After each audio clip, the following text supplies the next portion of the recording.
ఓం మహాగణాధిపతయే నమః. ఓం గురుభ్యో నమః. ఓం శ్రీమాత్రే నమః. మనం ఈరోజు జూలై మాసంలో గ్రహస్థితి ఏ విధంగా ఉంది, దాని మూలంగా ఎవరెవరికి ఎటువంటి ఫలితాలు జరగనున్నాయి అనేటువంటి విషయం చెప్తుంది నేనైనప్పటికీ కూడా చెప్పిస్తుంది సాక్షాత్ లలితామ్మవారిగా భావిస్తూ, ముందుగా అసలు గోచారం ఎలా ఉంది అని చూసుకున్నట్లయితే, మీనరాశిలో శని, వృషభంలో స్వక్షేత్రంలో శుక్రుడు, మిథునంలో గురువు యొక్క సంచారం జరుగుతుంది. ఆ యొక్క శుక్రుడు 26వ తేదీ వరకు అక్కడ ఉంటాడు. 27వ తేదీ నుంచి గురువుతో శుక్రుడు కలుస్తాడు. అదేవిధంగా మనకి కర్కాటకంలో బుధుడు ఉన్నాడు, మరియు అదేవిధంగా సింహరాశిలో కుజుడు కేతువు యొక్క సంచారం జరుగుతుంది. కుంభంలో రాహు. ఇక చంద్రుడు ప్రతి 2.5 రోజులకు ఒక్కో రాశి మారుతూ ఉంటాడు. అయితే ఈ యొక్క విషయాల వల్ల, అంటే ఈ గ్రహస్థితి వలన ఎటువంటి స్థితిగతులు ఉంటాయి, అలాగే ఏ పరిహార మార్గం చేసుకోవడం ద్వారా దాని నుంచి బయటపడతాం అనేటువంటి విషయాలు మనం ఒక్కొక్క లగ్నరీత్యా తెలుసుకుందాం. లగ్నం తెలియని వారు రాశి నుంచి చూసుకోండి. మేషలగ్నము, మేషరాశి. మీకు మీ యొక్క లగ్నాధిపతి పంచమ స్థానంలో కేతువుతో కలిసి ఉన్నాడు. కాబట్టి ఇక్కడ మీరు ముఖ్యంగా జాగ్రత్త తీసుకోవాల్సింది ఏమిటి అంటే, ప్రధానంగా ఎవరైనా సరే సంతానం కలగట్లేదు అని ఐయుఐలు ఐవీఎఫ్లు చేయించుకునేటువంటి వారు కాస్త జాగ్రత్తగా ఉండాలి. ప్రధానంగా తీసుకోవాల్సిన అంశం. రెండవది, ఫ్రెండ్స్తోని షేర్ మార్కెటింగ్ రిలేటెడ్ సంబంధించినటువంటి అంశాలలోని, మరియు ఏదైనా ఒక ఇంపార్టెంట్ డెసిషన్స్, ముఖ్యంగా రాజకీయ నాయకులు మరింత జాగ్రత్తగా నిర్ణయం తీసుకోవాల్సినటువంటి పరిస్థితి ఉంది ఇక్కడ. అదేవిధంగా ధనస్థానంలో ధనాధిపతి, ఫైనాన్షియల్గా మంచి గ్రోత్ ఉంటుంది, ఫైనాన్షియల్గా రావాల్సిన డబ్బులు కూడా వస్తూ ఉంటాయి.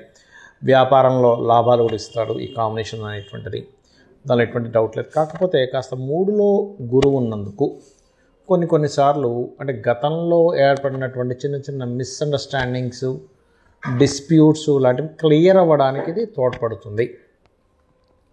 అలాగే 26వ తేదీ లోపల, జూలై 26వ తేదీ లోపల మీకు రావాల్సిన ధనం కూడా కొంతవరకు రావడం, కొంత ఫ్రీ హ్యాండ్ అంటారు, అంటే కొంతవరకు ఫ్రీ అవుతారు మీరు. కాకపోతే 4వ స్థానంలో 6వ అధిపతి ఉన్నందుకు బిజినెస్ లోన్స్ వస్తాయి, అందులో ఎటువంటి సందేహం లేదు. కాకపోతే ఎంతైనా శత్రుక్షేత్రంలో ఉన్నాడు కాబట్టి ఆ యొక్క బుధుడు విద్యాపరమైనటువంటి విషయాల్లో కొంత స్ట్రెస్ కూడా ఉంటుంది. కాస్త కొత్తగా ఎవరినైనా ఫ్రెండ్షిప్ చేసుకునే విషయంలోని, ప్రేమ వ్యవహారాల విషయంలోని, షేర్ మార్కెట్లో తొందరపాటు నిర్ణయం తీసుకోవడం, ఇట్లాంటివి చెయ్యకండి దయచేసి. అలాగే మరొక విషయం ఏంటంటే, ఈ సప్తమ ద్వితీయాధిపతి అంటే 7వ అధిపతి, 2వ అధిపతి ఎవరైతే ఉన్నారో, ఈ 7, 2 అధిపతులు ప్రధానంగా ఈ శుక్రుడు అయినందుకు ఇక్కడ ఏంటంటే 7 and 2 లార్డ్స్ అవి 2లో ఉన్నందుకు మీ యొక్క జీవిత భాగస్వామికి కూడా ఏదైతే తను కావచ్చు, అతను కావచ్చు, ఫైనాన్స్ కోసమో లేకపోతే ఫలానా కొన్ని ఇన్సూరెన్సెస్ మూలంగా ధన సంబంధించిన విషయాల్లోని కలిసి రావడానికి చాలా అనుకూలంగా ఉంది చెప్పుకోవాలంటే. ఇక మీరు నిత్యము చేయవలసిన దేవతారాధన కానివ్వండి, ఉద్యోగ సంబంధించినటువంటి విషయాల్లో కానివ్వండి చూసుకున్నట్లయితే, ఇక్కడ ఉద్యోగ వ్యవహారాలకు సంబంధించిన విషయంలో కొంత తొందరపాటు నిర్ణయాలు పనికిరావు అనేటువంటిది చూపిస్తుంది. బికాజ్ ఆఫ్ ఇక్కడ మీకు చూసుకున్నట్లయితే దశమాధిపతి లాభంలో ఉన్నాడు, మంచిది, అందులో ఎటువంటి సందేహం లేదు. కానీ ఆ లాభంలో ఉన్నటువంటి దశమాధిపతి ఇక్కడ శుక్రుని చూస్తున్నందుకు కొంతవరకు హైప్ కూడా ఇస్తాడు ఉద్యోగంలో.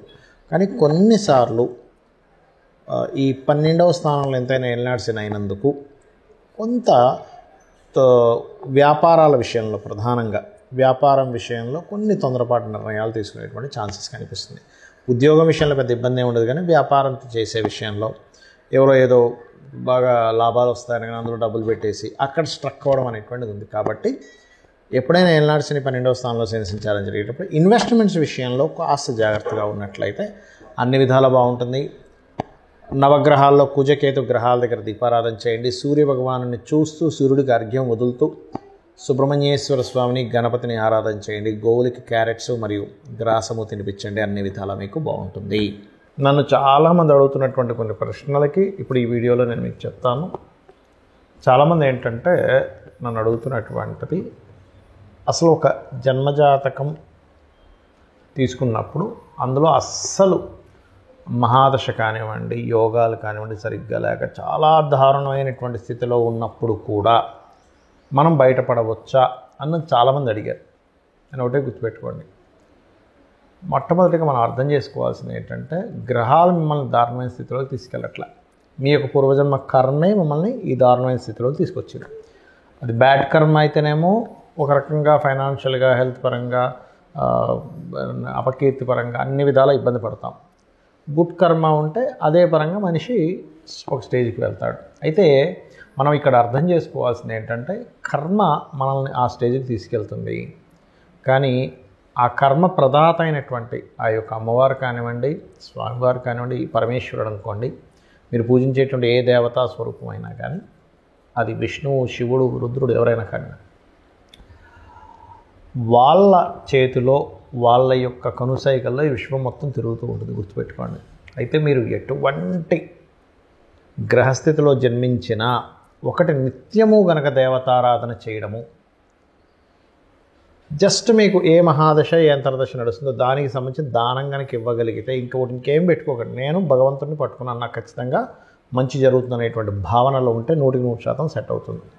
ఇక రెండవ ప్రశ్న ఏంటంటే, కొంతమంది ఈ మధ్య నన్ను అడిగారు, ఏమండి ఇప్పుడు ఇవాళ రేపు ఎక్కువ సిజరన్స్ అవుతున్నాయి కదా, సిజరన్లో పుట్టినటువంటి వ్యక్తికి కూడా గ్రహాల యొక్క ప్రభావం పడుతుందా అని.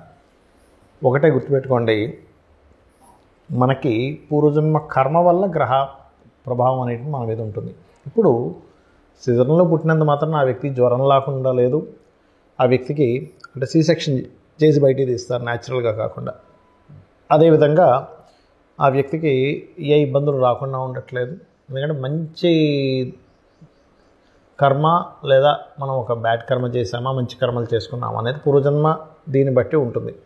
అయితే ఇక్కడ మరొక క్వశ్చన్ దీనికి అనుసంధానంగా ఏమడుగుతున్నారంటే, ఇప్పుడు మనం పెట్టినటువంటి ఒక ముహూర్తంలో పెట్టుకుంటాం. అంటే చాలామంది అడుగుతుంటారు, ఏమండి ఇలాగా న్యాచురల్ డెలివరీ అవ్వదు, సో మీరు ఎవరినైనా పురోహితుల్ని లేకపోతే ఆస్ట్రాలజర్ని కనుక్కొని ఫలానా 1 వీక్లో మీరు ఒక మంచి రోజు చూసుకొని చేసుకోండి, ఫలానా టైం అని చెప్తూ ఉన్నప్పుడు ఆస్ట్రాలజర్ని సర్వసాధారణంగా తల్లిదండ్రులు వాళ్ళు పడ్డ కష్టాలు కాకుండా వాళ్ళ పిల్లలైనా బాగుండాలనేటువంటి ఒక మంచి ఆలోచనతో వస్తారు. తద్వారా ఫలానా రోజు చేసుకోండి బాగుందని చెప్పడం జరుగుతుంది. అయితే ఇక్కడ ఏంటంటే క్వశ్చన్ ఏంటంటే, చాలామంది మరి అలాగ మనం ముహూర్తం పెట్టినప్పుడు ఆ వ్యక్తికి అన్ని కర్మలు పోతాయా ఒక మంచి ముహూర్తంలో పుట్టినప్పుడు అంటే, ఒకటే చెప్తాను నేను మీకు, మనం పెట్టడం కాదు అసలు అక్కడ ముహూర్తం.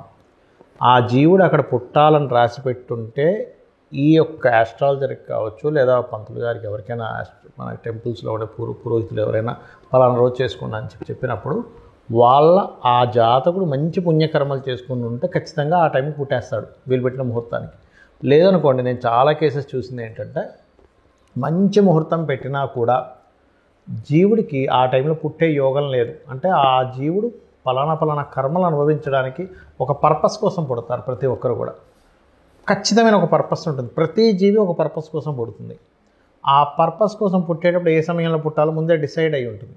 మనము పలానా ఉదాహరణకి ఇప్పుడు ఇది జూన్ మాసం నడుస్తుంది అనుకుందాం, జూలై 10వ తేదీయో పెట్టాం, కానీ వాళ్ళు జూలై 9వ తేదీ తల్లికి కాస్త పెయిన్స్ స్టార్ట్ అయిపోయి ఇమీడియట్లీ హాస్పిటల్లో తీసుకెళ్ళి జాయిన్ చేసేసి డెలివరీ చేసేస్తారు, ఆపరేషన్ చేసేస్తారు. ఎందుకంటే పెయిన్స్తో ఉన్నప్పుడు 10వ తేదీ దాకా ఆఖరిగా 9వ తేదీ వస్తే ఆ రకంగా జరుగుతుంది, గుర్తుపెట్టుకోండి. కానీ సర్జరీ చేసినప్పుడు పుట్టినా అంటే C-సెక్షన్లో పుట్టినా న్యాచురల్గా డెలివరీ అయినా ముందే ఫిక్స్డ్. కాకపోతే ఏంటంటే కొంచెం వీళ్ళు చేసుకున్న పుణ్యం ఉంటుంది, తల్లిదండ్రులు చేసుకున్న పుణ్యకర్మలు ఏవైనా ఉంటాయి, అవి కొంతవరకు వీళ్ళని సరైన సమయంలో పుట్టేలాగా కూడా తోడ్పడుతుంది.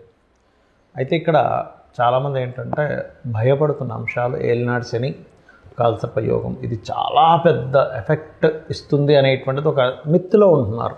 ఒకటి గుర్తుపెట్టుకోండి, నేను చాలా వీడియోలు చెప్పాను, మళ్ళీ చెప్తున్నా, 180 మంది ప్రెసిడెంట్ల జాతకాలు నెట్లో నేను సెర్చ్ చేసి చూశాను. అందులో 90% ఆఫ్ ఈ యొక్క ప్రెసిడెంట్లకి కాలసర్ప యోగం ఉంది. అంటే ఒక్కసారి మనం ఆలోచించినట్లయితే, మరి వాళ్ళు ప్రెసిడెంట్లు అయ్యారే కాలసర్ప యోగం ఉన్నప్పుడు మనం ఎందుకు మన జీవితం ఏదో పాడైపోతుందని ఆలోచిస్తున్నాము అనే ఒక్క చిన్న లాజిక్ పాయింట్ మీరు అర్థం చేసుకుంటే సెట్ అవుతుంది. అంటే ఎందుకు అంటే వాళ్ళ పర్సనల్ చార్ట్స్లో ఓ దేశానికి నాయకుడు అయ్యే యోగం ఉంది. కొంతమందికి కాలసర్ప యోగం ఉన్నప్పుడు మంచి డాక్టర్స్ అయ్యారు, మంచి లాయర్లు అయ్యారు, IASలు IPSలు కూడా ఉన్నారండి. ఇంకా చెప్పాలంటే అంటే ఏమిటి, అంటే వాళ్ళ కాలసర్ప యోగం కేవలం మనకు శాస్త్రంలో చెప్పింది ఏమిటి అంటే, మీకు చాలా స్పష్టంగా నేను చెప్పబోయేది ఒకటే, కేవలం ఇది దేశకాల పరిస్థితులకు మాత్రమే కాలసర్ప యోగాన్ని చూడాలి, జన్మజాతకానికి అసలు అప్లై చేయకూడదు. గుర్తుపెట్టుకోండి. ఏమండి లేదండి నాకు దానివల్ల అవుతుంది, అదంతా నిమిత్తం చెప్తాను నేను. ఖచ్చితంగా మీ యొక్క నెగటివ్ థింకింగ్ వల్ల అలా అనిపిస్తుంది, దీనివల్లే అవుతుందేమో అని. కానీ వేరే వేరే కారణాలు ఉంటాయి. సంపాదించలేకపోతున్నాము, సెకండ్ లార్డ్ ఎక్కడో ఇబ్బంది పడి ఉంటాడు, ఉద్యోగం రావట్లేదండి కాలసర్ప యోగం వల్ల. మీ 10th లార్డ్ చూడండి ఫస్ట్, మీ 10వ అధిపతి ఏమిటి, ఎలా ఉంటుందంటే అన్నిటికీ కూడా తలనొప్పి వచ్చిన కాళ్ళకి ఆయిల్ రాసుకున్నట్టుగా ఉంటుంది పరిస్థితి. కాబట్టి అలా కాదు. 10వ అధిపతి ఏమిటి, వివాహం అవ్వట్లేదు కాలసర్ప యోగం అనుకుంటారు, కాదు. మీ 7వ ఎలా ఉన్నాడు, వివాహ జీవితంలో గొడవలు అయిపోతున్నాయి, విడాకులు అయిపోతున్నాయి. 12వ అధిపతి ఎలా ఉన్నాడో చూడండి. ఆరోగ్యం బాగాలేదు, 4, 5, 6 అధిపతులు ఎలా ఉన్నారో చూడాలి. ఇలా ఒక్కొక్క దానికి పర్టికులర్గా శాస్త్రంలో కొన్ని ఫార్ములాస్, కొన్ని భావాలు చెప్పబడింది. అలాగే ఏలినాడు శని విషయంలో కూడా మీరు గుర్తుపెట్టుకోండి, ఎప్పుడు కూడా శని అనగానే వెంటనే మనం నెగిటివ్గా వెళ్ళిపోయి నాకేం కలిసి రాదు, ఏం చేసినా కలిసి రాదు, అది కాదు. కర్మకారకుడు, కర్మప్రదాత, ఆయనకు ఒక పోర్ట్ఫోలియో ఇవ్వడం జరిగింది. మీ మంచి చెడు కూడా ఆయన ఇస్తాడు. కాబట్టి ఏమిటి, ఏలినాడు శనులు అర్ధాష్టమశనులు అష్టమశనులు నడిచేటప్పుడు ఎక్కువ నిద్రపోవడం చేయకూడదు, యాక్టివ్గా ఉండాలి, ఎక్సర్సైజ్ చేస్తుండాలి, ఎప్పుడు ఏదో పనిలో ఉంటుండాలి, శ్రమిస్తుండాలి. శ్రమకారకుడు కాబట్టి మనకి ఇబ్బంది కలగకుండా ఉంటుంది. దాంతోపాటు మీకు దగ్గరలో ఏదైనా ఆలయం ఉన్నట్లయితే, ప్రత్యేకంగా స్కందుడి ఆలయము లేదా గణపతి ఆలయము లేదా అమ్మవారి ఆలయం, ముఖ్యంగా హనుమాన్ ఆలయం కనుక మీరు రెగ్యులర్గా వెళ్తున్నట్లయితే ఏలినాడు శని ప్రభావం కంప్లీట్గా పాజిటివ్గా పనిచేస్తుంది మీకు. శ్రీమాత్రే నమః.